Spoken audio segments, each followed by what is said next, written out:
मैं आपको एक ऐसी लड़की की कहानी सुनाता हूँ जिसका नाम फातिमा था। यह कहानी उस समय की है जब वह फैक्ट्री से काम करके थकी हारी घर की तरफ लौट रही थी। रास्ते में उसे एक बूढ़ा फकीर बैठा हुआ नजर आया। फातिमा के पास सिर्फ 20 रुपए का नोट था, लेकिन उसने बिना सोचे समझे वह पैसा उस फकीर को दे दिया। फातिमा सुबह फैक्ट्री जाती और शाम को लौटती थी। वह अपने साथ खाना भी नहीं ले जाती थी। जब वह घर पहुंची तो उसकी मामी जमीला ने उसकी आमद का कोई नोटिस नहीं लिया।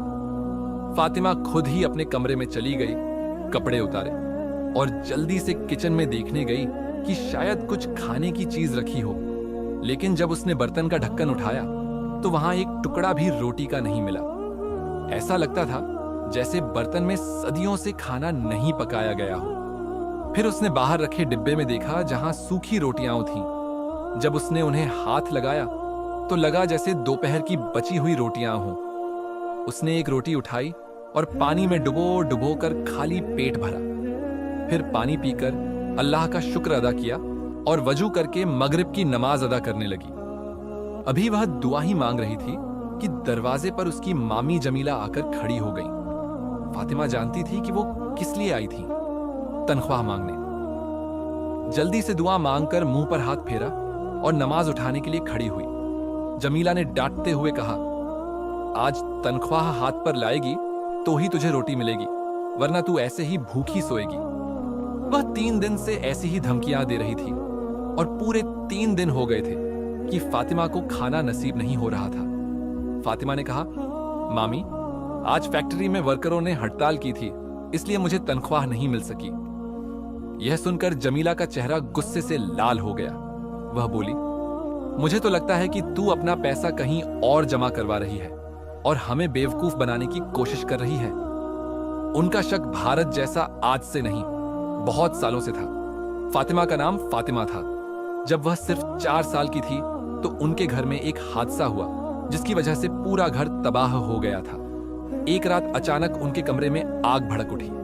रात का वक्त था, इसलिए सब लोग बेखबर सो रहे थे। देखते ही देखते आग इतनी शिद्दत से भड़की कि बुझाने का वक्त ही नहीं मिला। फातिमा की अम्मी को दरवाजा खोलने का भी वक्त नहीं मिला। उन्होंने जैसे तैसे फातिमा को खिड़की से बाहर फेंक दिया, लेकिन अपनी जान नहीं बचा सकी। यूं ही दोनों माँ बाप कमरे में लगी आग की शिद्दत से अल्लाह को प्यारे हो गए। पूरे खानदान में कोहराम मच गया क्योंकि 2 जवान मौतें हो गई थी।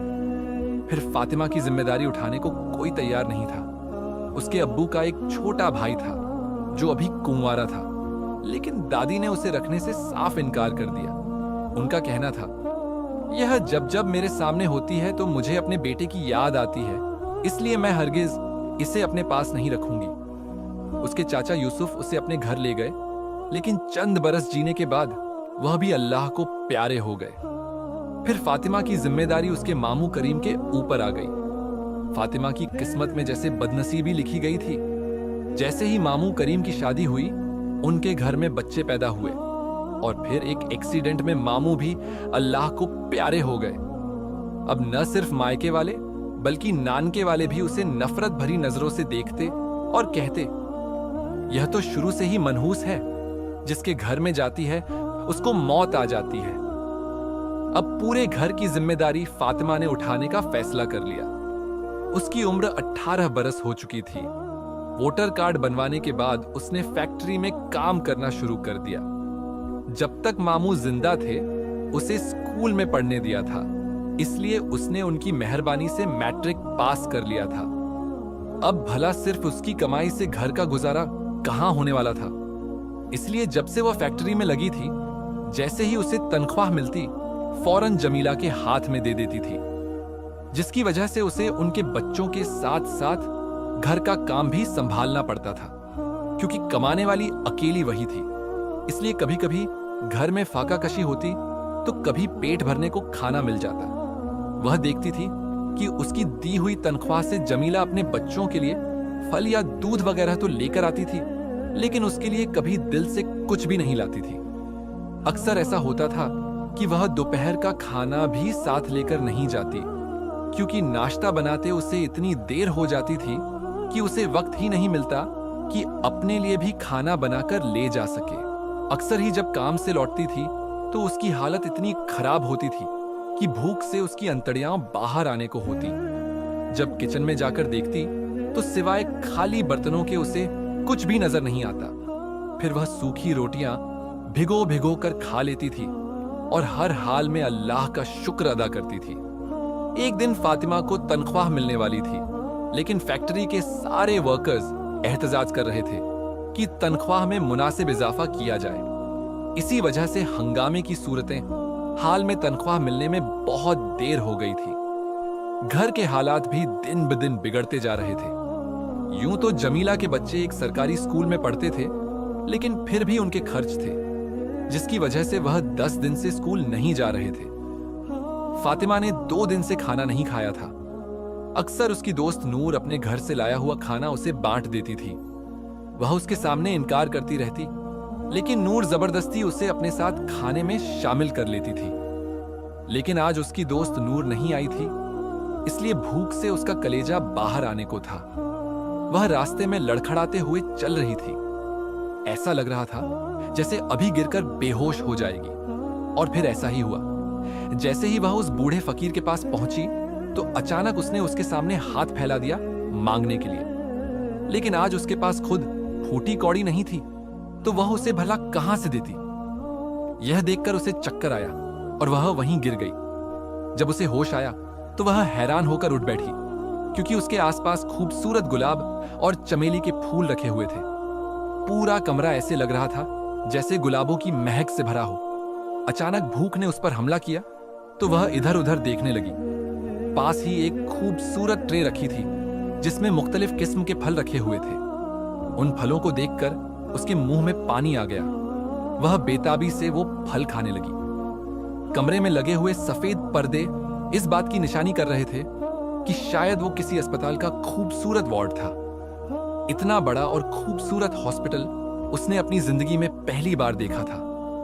जब जी भरकर उसने फल खा लिए तो उसके अंदर एक नई ताकत आ चुकी थी।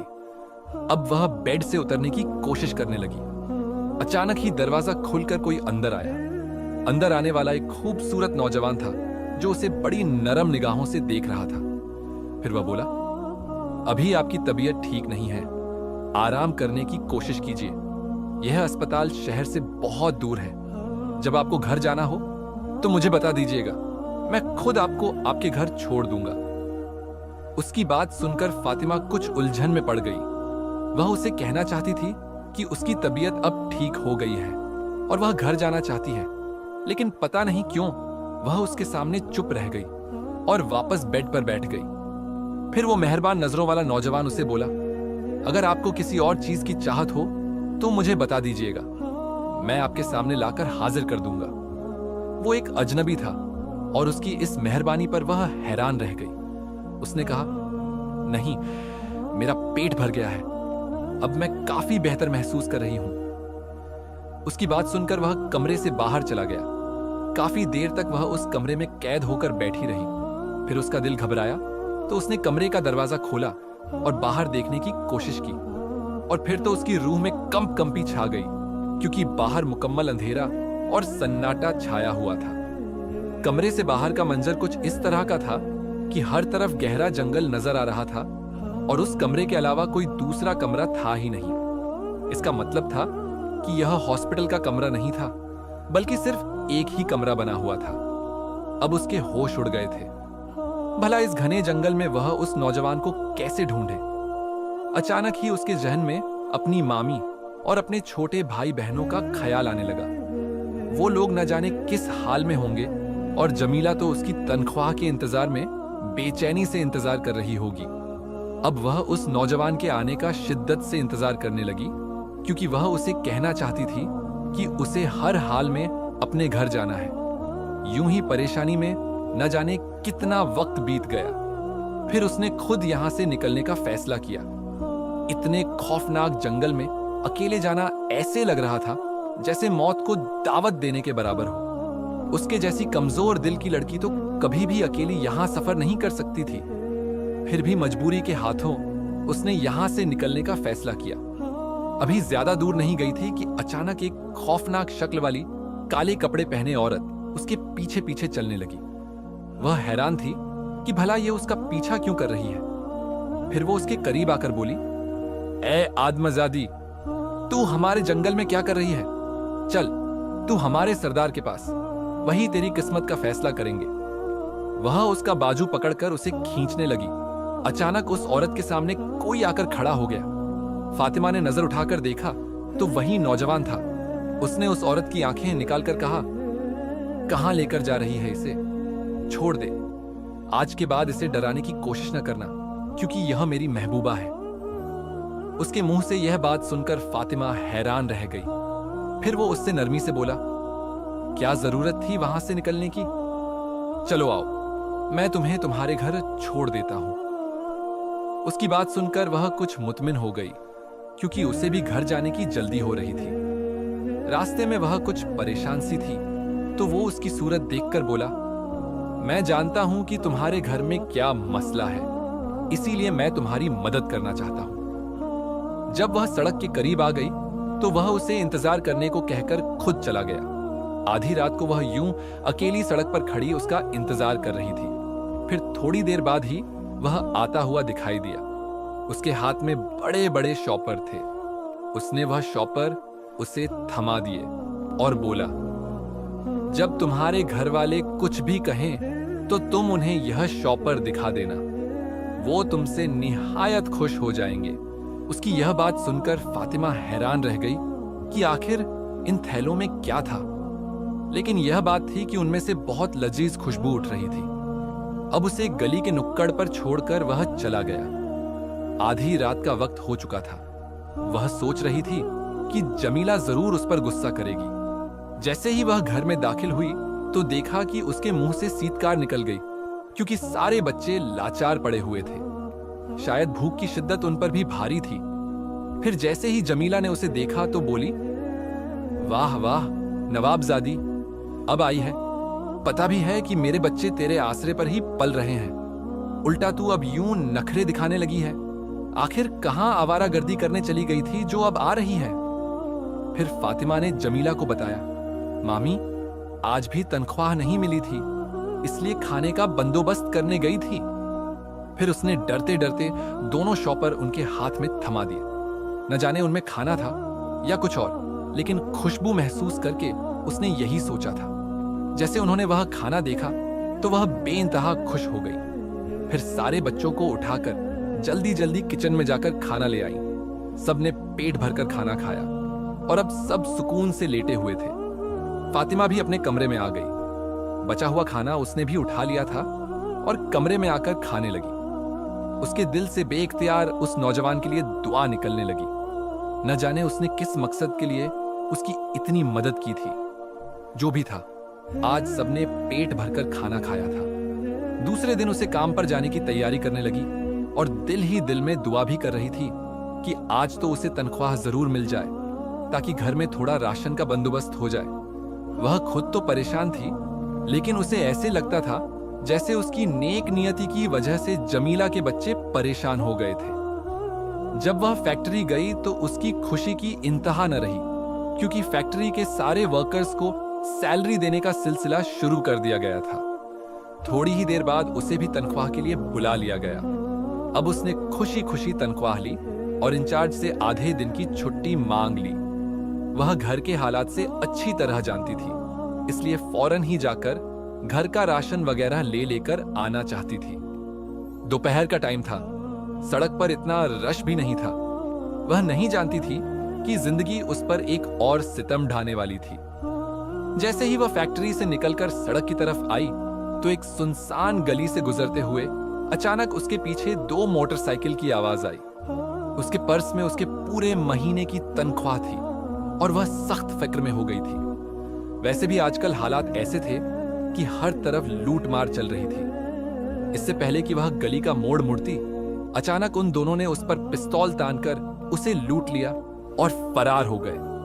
वह हैरान होकर नीचे बैठकर आंसू भरी निगाहों से उन्हें अपने पूरे महीने की मेहनत को यूं ले जाते हुए देखती रही। अब तो रो रो कर उसकी बुरी हालत हो गई थी। एक तनख्वाह के आसरे पर तो वह आज फैक्ट्री से आई थी और वो भी उन डाकुओं ने उससे छीन ली थी। वह बेबसी के मारे वहीं घुटनों में मुंह छुपाकर रोने लगी। वह रोने में मसरूफ थी। अचानक ही उसे अपने कानों में आवाज सुनाई दी।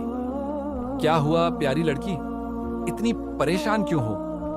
उसने फौरन ही नजर उठाकर देखा। उसके सामने वही नौजवान खड़ा था जो अभी भी मेहरबान निगाहों से उसे देख रहा था।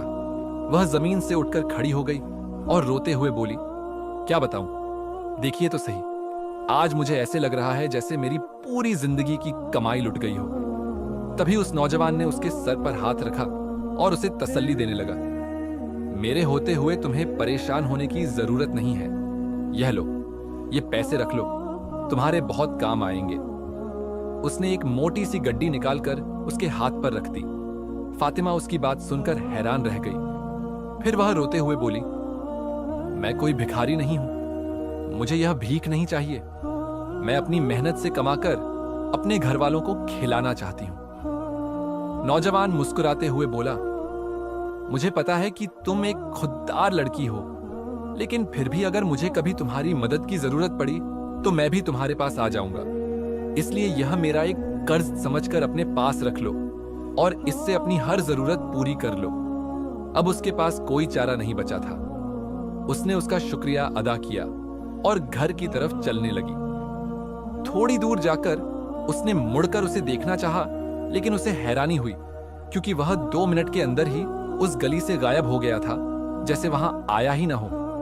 उसे हैरत भी हुई कि इतनी लंबी गली से इतनी जल्दी निकलना आसान नहीं था, लेकिन फिर भी वो न जाने कहां चला गया था। फिर उसने जाते ही उसमें से अपनी तनख्वाह के बराबर रकम निकालकर जमीला के हाथ में रख दी और बाकी रकम चुपके से अपने पर्स में छुपा ली।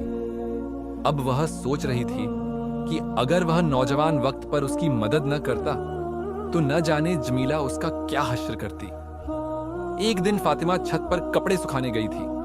अचानक उसे अपने कानों में किसी की आवाज सुनाई दी, जैसे कोई उसे पुकार रहा था। फातिमा, बात सुनो। वह चौंक कर मुड़ी और फिर सहम गई। उसके पीछे वही नौजवान लड़का खड़ा था। वह उसकी इस जुर्रत पर हैरान रह गई कि वो उनके घर की छत पर खड़ा था।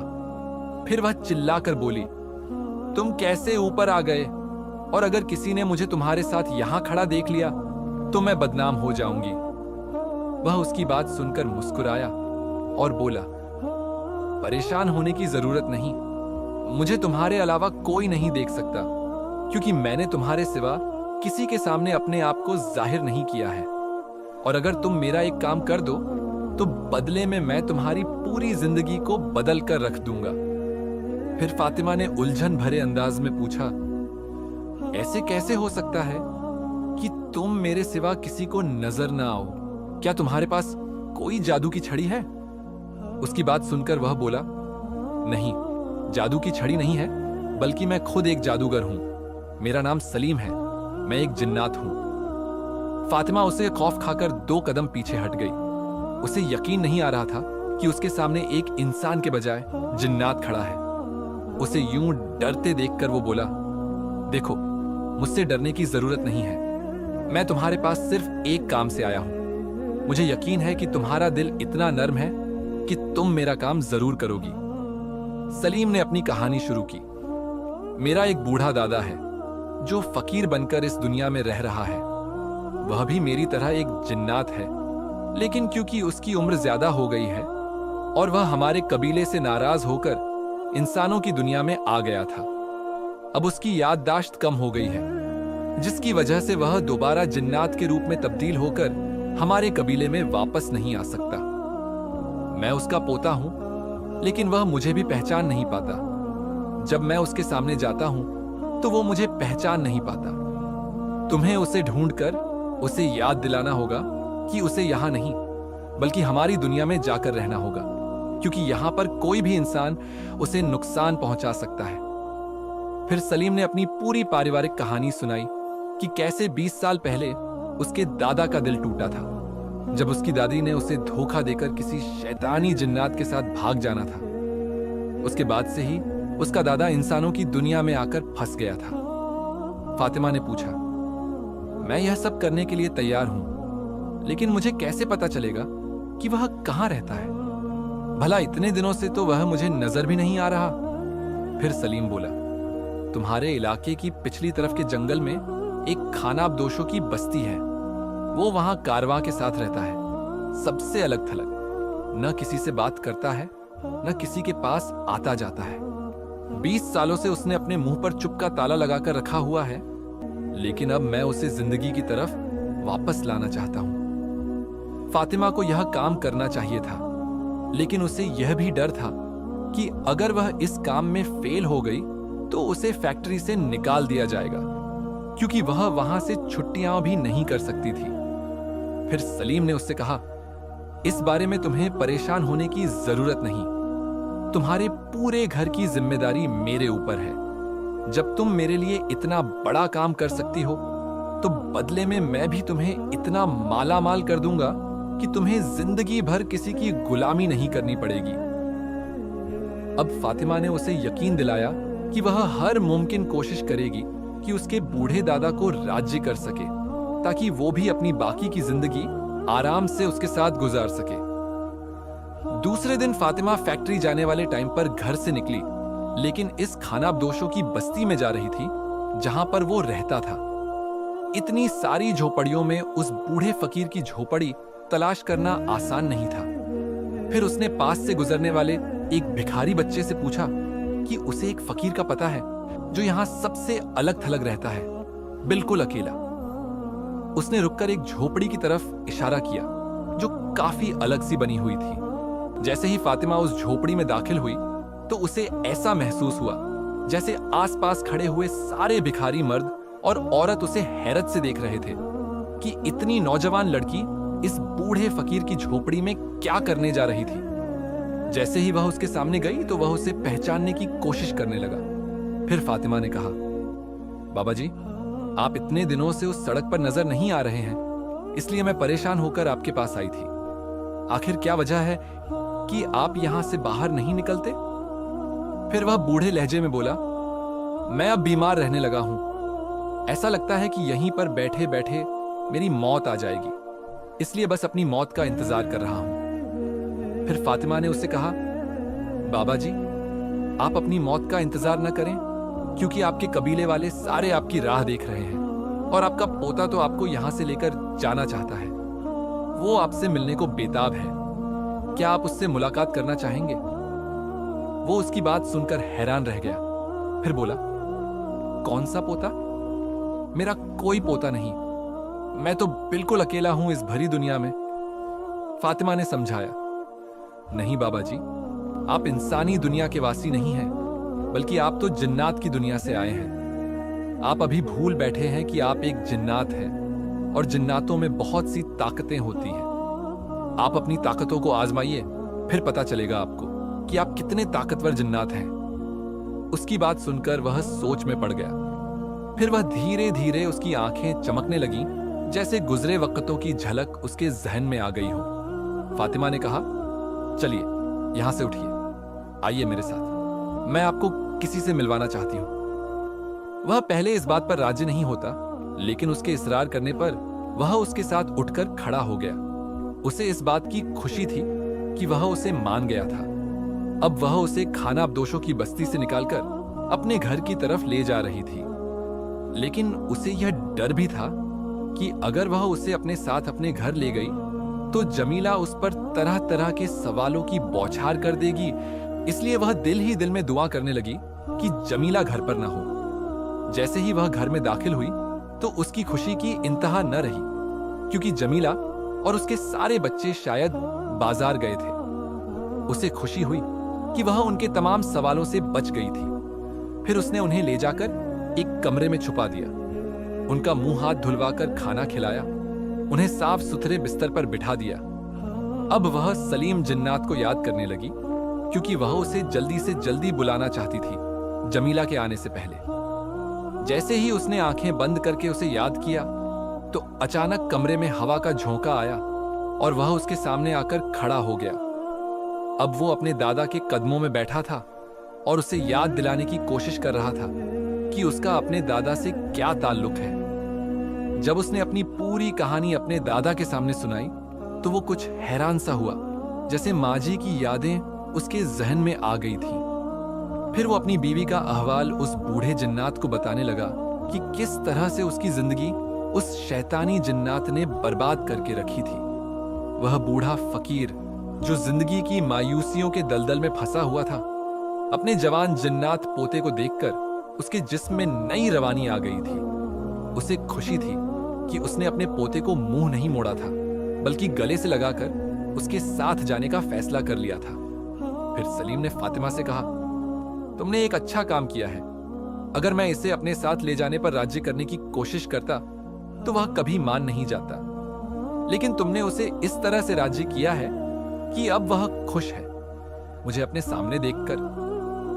फिर फातिमा ने सलीम से इल्तिजा की कि जमीला के आने से पहले वे यहां से चले जाएं, ऐसा ना हो कि वो आकर कोई हंगामा खड़ा कर दे। सलीम उसकी बात समझ गया था, इसलिए उसे बोला, बेफिक्र रहो, तुम्हारी जिंदगी में मेरी वजह से कोई परेशानी नहीं आएगी।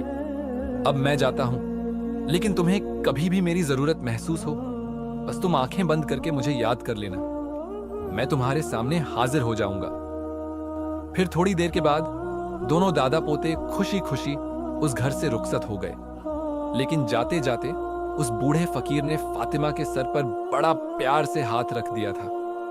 फातिमा को बहुत खुशी थी, उसकी आंखें भी उन्हें देखकर मुस्कुरा रही थीं, और दिल ही दिल में वह उदास भी हो गई थी कि किस तरह से उस बूढ़े जिन्नात ने अपनी 20 साला जिंदगी तकलीफों में गुजारी थी। शाम को जब जमीला आई तो बोली, देखो मैं तुम्हारे लिए भी 2 खूबसूरत जोड़े लेकर आई हूं। जब उन्होंने उसे वो जोड़े दिखाए तो फातिमा हैरान रह गई। वो वाकई बहुत कीमती और खूबसूरत थे। उसने आज तक ऐसे कपड़े नहीं पहने थे। दूसरे दिन उसे हर हाल में फैक्ट्री जाना था, लेकिन जैसे ही वह फैक्ट्री गई तो वहां के इंचार्ज ने उसे नाराजगी का इजहार किया और उसे काम से निकाल दिया। सिर्फ 2 दिन की छुट्टी करने पर उसने उसे जलील कर दिया था। फिर वह रोते हुए वहां से निकली और परेशान हो गई। जैसे ही वह गली में दाखिल हुई तो उसे फिर ऐसे महसूस हुआ जैसे उसके पीछे कोई चल रहा था। उसके जहन में खुद सलीम का ख्याल आ गया। जैसे ही उसने पीछे पलटकर देखा तो उसके सामने वही खड़ा था जो आज भी उसे मेहरबान निगाहों से देख रहा था। फिर वह बोला, तुम्हारी नेकी की वजह से मेरे बूढ़े दादा की याददाश्त मुकम्मल तौर पर वापस आ गई है। अब वह अपने कबीले में जाकर बहुत खुश है, लेकिन जब तक मैं तुम्हारे साथ हूं तुम्हारी आंखों से आंसू नहीं आने दूंगा। इसलिए यह लो अपना इनाम। उसने एक बड़ा सा बैग उसके हाथ में थमाया, जिसे देखकर फातिमा हैरान रह गई। वह बोली, नहीं नहीं, मुझे नहीं चाहिए। भला इतने पैसों का मैं क्या करूंगी? मैं तो एक सादी सी लड़की हूं, आसान जिंदगी गुजारना चाहती हूं। फिर वो मेहरबान जिन्नात बोला, तुम एक छोटी सी प्यारी मासूम लड़की हो, लेकिन जिंदगी को अच्छे तरीके से गुजारने के लिए इंसानों को रुपए पैसे की बहुत जरूरत होती है। इसलिए यह तुम्हारा इनाम है। अब तुम इसे अच्छे से इस्तेमाल करो। जहां थोड़ी देर पहले फातिमा अपने काम के लिए परेशान थी, अब वह सारी परेशानियां और उदासियां हवा हो गई थी। अब फातिमा उन सारे पैसों को अपने पास रख लिया था। वह अब उनसे कोई कारोबार करना चाहती थी जिससे उसे रोजाना मुनाफा हासिल हो, क्योंकि उस पर सिर्फ अपनी ही नहीं बल्कि अपने साथ साथ पूरे घर की जिम्मेदारी थी। उसकी इतनी छोटी सी नेकी का सिला उस मेहरबान जिन्नात ने उसे बहुत बढ़ा दिया था। फिर एक दिन जमीला ने उससे कहा, जो शादी में हम गए थे तो वहां से तुम्हारे लिए एक रिश्ता आया है। फातिमा ने कहा, अभी मैं शादी नहीं करना चाहती, क्योंकि अभी मेरे सर पर आप लोगों की जिम्मेदारी है। पहले मैं उन्हें पूरा करना चाहती हूं। फिर जमीला बोली, अभी तुम्हारी शादी नहीं होगी, बल्कि सिर्फ मंगनी होगी। शादी के लिए मैं उन्हें 3 साल का वक्त दे दूंगी। फातिमा की जिंदगी में भी खुशियों ने डेरा डाल दिया था। अब जब भी वह बिस्तर पर लेटती तो कभी कभी उस बूढ़े फकीर की सूरत और सलीम जिन्नात का चेहरा उसकी आंखों के सामने आ जाता है, और उसकी उन मेहरबानियों पर वह दिल ही दिल में उनका शुक्रिया अदा करने लगती है। यह कहानी हमें सिखाती है कि नेकी का फल हमेशा मीठा होता है, और जो लोग दूसरों की मदद करते हैं, अल्लाह उनकी मदद के लिए अनदेखे रास्ते भेज देता है।